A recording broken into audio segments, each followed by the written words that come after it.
Video शुरू करने से पहले एक बात सुन लो, क्योंकि आज जो मैं बताने वाला हूं वो दिल की धड़कनें तेज कर देगा। यूपी की राजनीति में जो तूफान उठने वाला है वैसा पिछले कई सालों में नहीं देखा गया। और अगर आप सच में जानना चाहते हैं कि क्यों नोएडा की सड़कों पर नीला समंदर उमड़ पड़ा और किस वजह से प्रधानमंत्री नरेंद्र मोदी को मायावती का नाम लेकर बड़ा ऐलान करना पड़ा, तो बस वीडियो को शुरू से आखिर तक देखना।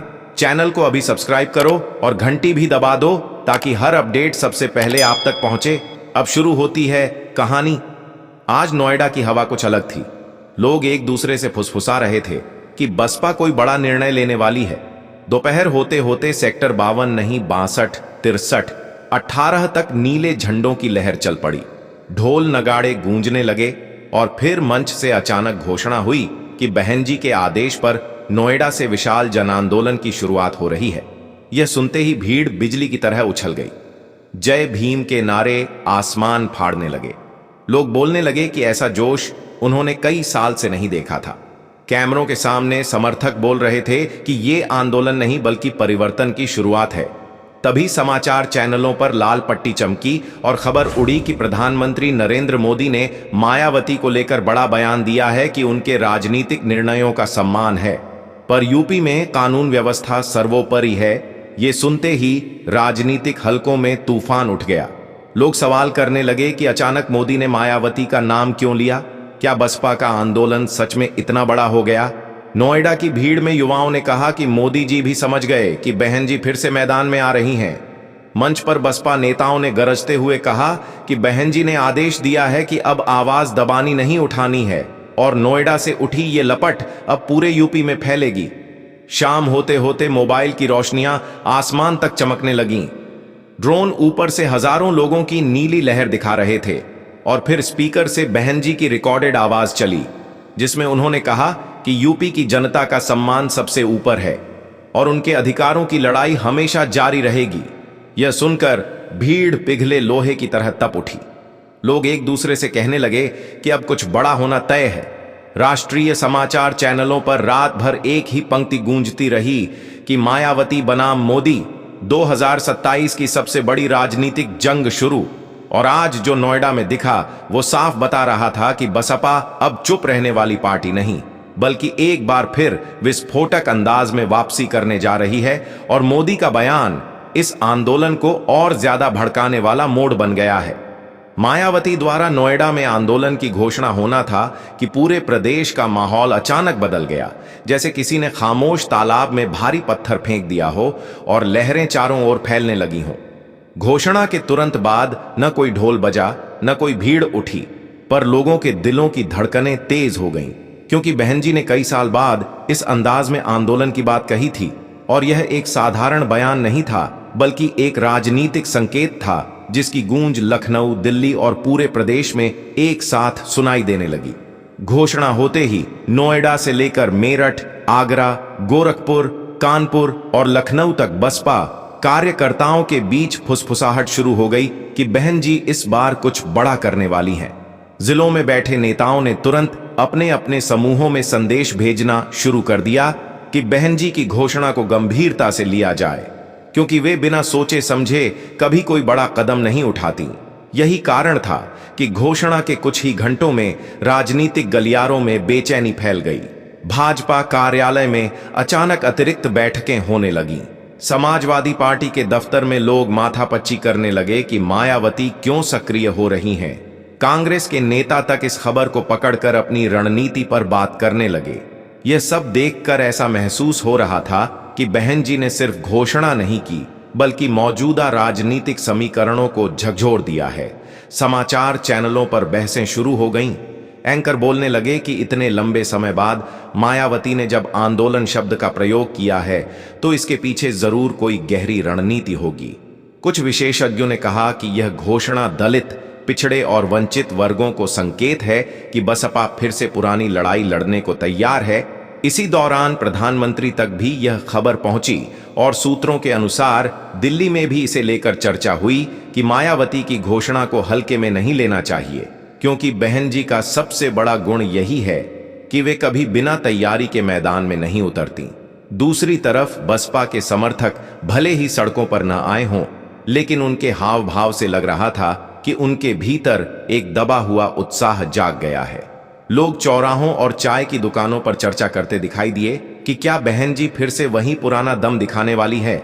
बुजुर्ग कार्यकर्ता कह रहे थे कि ये घोषणा यूं ही नहीं आई, शायद बहन जी ने सब कुछ चुपचाप तैयार कर रखा है और यह सिर्फ शुरुआत है। युवा बोल रहे थे कि अगर बहन जी ने आंदोलन का बिगुल बजाया है तो उसकी जड़ें बहुत गहरी होंगी। इंटरनेट पर लोग पुराने वीडियो खोजकर पोस्ट करने लगे जिसमें मायावती के पिछले आंदोलनों की यादें थीं। इस घोषणा का असर यह हुआ कि विपक्षी दलों को एहसास होने लगा कि बसपा की चुप्पी का मतलब कमजोरी नहीं थी बल्कि तैयारी थी। और अब जब उन्होंने घोषणा कर दी है तो आने वाले समय में राजनीतिक माहौल और तेज हो जाएगा। लखनऊ में बैठे अधिकारियों ने पुलिस और प्रशासन को विश्लेषण रिपोर्ट भेजी कि वर्तमान परिस्थितियों में बसपा की सक्रियता प्रदेश के सामाजिक समीकरणों को प्रभावित कर सकती है। दूसरी तरफ बसपा कार्यालय में माहौल बेहद शांत लेकिन तीव्र था। कोई हड़बड़ी नहीं, कोई शोर नहीं, बस नेताओं के बीच फाइलें, कागज, योजनाएं और संदेशों का आदान प्रदान, जैसे सब पहले से तय था और सिर्फ बहन जी के एक शब्द का इंतजार था। इस घोषणा का सबसे बड़ा प्रभाव यह था कि समर्थक अब मन में एक उम्मीद महसूस करने लगे, एक अदृश्य उबाल, जैसे लंबे अंधेरे के बाद कहीं दूर से उजाले की किरण दिखाई दे रही हो। यह घोषणा किसी भीड़ का रूप नहीं ले पाई थी, लेकिन लोगों के मन मस्तिष्क में एक बड़ा तूफान खड़ा कर चुकी थी। कार्यकर्ता कह रहे थे कि आंदोलन चाहे आज न शुरू हो, लेकिन माहौल बदल चुका है और राजनीतिक इतिहास गवाह है कि मायावती ने जब भी कोई लड़ाई शुरू की है वह धीरे धीरे शुरू होकर अचानक विशाल रूप लेती है। यही कारण था कि पूरे यूपी में अगले कुछ दिनों तक लोग बस एक ही सवाल पूछते दिखे कि बहन जी ने आंदोलन की घोषणा क्यों की, किसके खिलाफ की, कब शुरू होगा और इसका असर किस पर पड़ेगा। यह घोषणा इतनी शांत लेकिन प्रभावशाली थी कि पूरे प्रदेश को यह महसूस होने लगा कि हवा का रुख बदल रहा है और आने वाले समय में यूपी की राजनीति किसी बड़े मोड़ पर पहुंचने वाली है। मायावती द्वारा आंदोलन की घोषणा के तीसरे दिन प्रदेश में एक अजीब सा तनाव महसूस होने लगा, जैसे हर जिले की हवा में कोई अनकही बेचैनी हो। लोग अभी भी यह समझने की कोशिश कर रहे थे कि बहन जी आखिर क्या करने वाली हैं, क्योंकि नोएडा में दिया गया उनका संकेत बहुत शांत होते हुए भी भीतर से भारी था। ऐसा लग रहा था जैसे किसी विशाल पहाड़ के नीचे दबा हुआ ज्वालामुखी धीरे धीरे गर्म हो रहा हो और बस फटने का इंतजार कर रहा हो। घोषणा के तीसरे दिन सुबह कई जिलों में बसपा कार्यकर्ताओं की छोटी छोटी बैठकें होने लगीं, जिनमें यह चर्चा की जा रही थी कि बहन जी ने आंदोलन की बात क्यों कही और यह आंदोलन किस मुद्दे पर आधारित होगा। कुछ वरिष्ठ कार्यकर्ताओं का कहना था कि बहन जी ने हाल के दिनों में प्रदेश के सामाजिक माहौल, दलितों और पिछड़ों की उपेक्षा, बेरोजगार युवकों की परेशानी और बढ़ते अन्याय को लेकर चुपचाप अध्ययन किया है और यह आंदोलन इन्हीं मुद्दों को उजागर करेगा। उधर लखनऊ में राजनीतिक विश्लेषक कहने लगे कि मायावती की घोषणा का असली खतरा यह है कि इससे दलित मतदाता दोबारा भावनात्मक रूप से बसपा के साथ खड़े होने लगेंगे और यदि ऐसा हुआ तो विपक्ष और सत्ता दोनों के समीकरण बिगड़ सकते हैं। दूसरी तरफ भाजपा में भी हलचल बढ़ गई थी। खबरें थीं कि कुछ वरिष्ठ नेताओं ने मुख्यमंत्री को चेतावनी दी है कि बसपा की गतिविधियों को हल्के में नहीं लेना चाहिए, क्योंकि मायावती की चुप्पी जितनी लंबी होती है उसकी वापसी उतनी ही तेज होती है। प्रदेश के कई जिलों में चाय की दुकानों पर लोग बहस कर रहे थे कि बहन जी आखिर क्या सोच रही हैं। कोई कह रहा था कि यह आंदोलन सिर्फ सत्ता के दबाव को तोड़ने के लिए होगा, कोई कह रहा था कि यह 2027 के चुनाव की पृष्ठभूमि है, कोई कह रहा था कि बहन जी ने इस बार जो संकेत दिया है वह साधारण नहीं है, क्योंकि उन्होंने हमेशा खामोशी में योजना बनाई है और अचानक पूरे प्रदेश को चौंका दिया है। तीसरे दिन दोपहर तक यह खबर आई कि बसपा के प्रदेश कार्यालय में आज एक विशेष बैठक हुई जिसमें आधा दर्जन प्रमुख नेता बुलाए गए। इस बैठक में संगठन की जमीनी स्थिति, कार्यकर्ताओं की तैयारी, जिलों की राजनीतिक हालात और आने वाले दिनों में जनता के बीच जाने की योजना पर चर्चा की गई। इसका मतलब साफ था कि घोषणा सिर्फ एक बयान नहीं थी, बल्कि उसके पीछे स्पष्ट दिशा और रणनीति थी। इस खबर के फैलते ही समर्थकों में एक नया उत्साह भर गया। लोग कहने लगे कि बहन जी अब धीरे धीरे माहौल गर्म कर रही हैं और सही समय आने पर प्रदेश को हिला देंगी।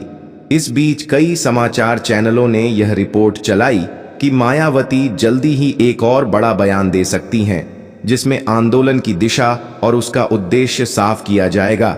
जैसे ही यह खबर आई, बसपा समर्थकों ने इसे सोशल माध्यमों पर बड़े पैमाने पर फैलाना शुरू कर दिया। लोग लिख रहे थे कि अब बसपा फिर से जमीन पर उतरने वाली है और बहन जी अपने पुराने तेवर में लौट रही हैं। घोषणा के तीसरे दिन सबसे दिलचस्प बात यह थी कि बिना किसी नारे, बिना किसी रैली, बिना किसी भीड़ के भी प्रदेश का माहौल राजनीतिक रूप से इतना गर्म हो गया था कि विरोधी दलों को भी समझ नहीं आ रहा था कि इस चुपचाप उठती लहर का कैसे सामना किया जाए। शाम के समय राजनीतिक पैनलों में विश्लेषक कह रहे थे कि बहन जी ने इस बार अपना कार्ड बहुत चतुराई से खेला है। बिना किसी शोर के एक ऐसी घोषणा कर दी जिस पर पूरा प्रदेश चर्चा कर रहा है। लेकिन मायावती खामोश हैं, बसपा खामोश है, सिर्फ उनके समर्थक और विपक्ष बोल रहा है और यही उनकी शक्ति है। देर रात यह भी रिपोर्ट आई कि कई जिलों के डीएम और एसपी को यह निर्देश दिया गया है कि वे बसपा नेताओं पर नजर रखें और यह जानने की कोशिश करें कि संगठन किस दिशा में काम कर रहा है। इससे साफ था कि सरकार भी समझ रही है कि यह घोषणा कोई साधारण कदम नहीं है, बल्कि आने वाले दिनों में यह एक बड़ी ताकत बन सकती है। घोषणा के तीसरे दिन का पूरा माहौल इस बात की ओर इशारा कर रहा था कि राजनीतिक तूफान अभी आया नहीं है, पर उसकी आहट इतनी साफ है कि प्रदेश का हर कोना उसे महसूस कर रहा है। लोग कहने लगे कि मायावती इस बार फिर से खेल बदलने के मूड में दिख रही हैं और यदि वे सड़क पर उतरी तो प्रदेश की राजनीति में उतनी बड़ी उथल पुथल मचेगी जिसका सामना करना किसी भी दल के लिए आसान नहीं होगा।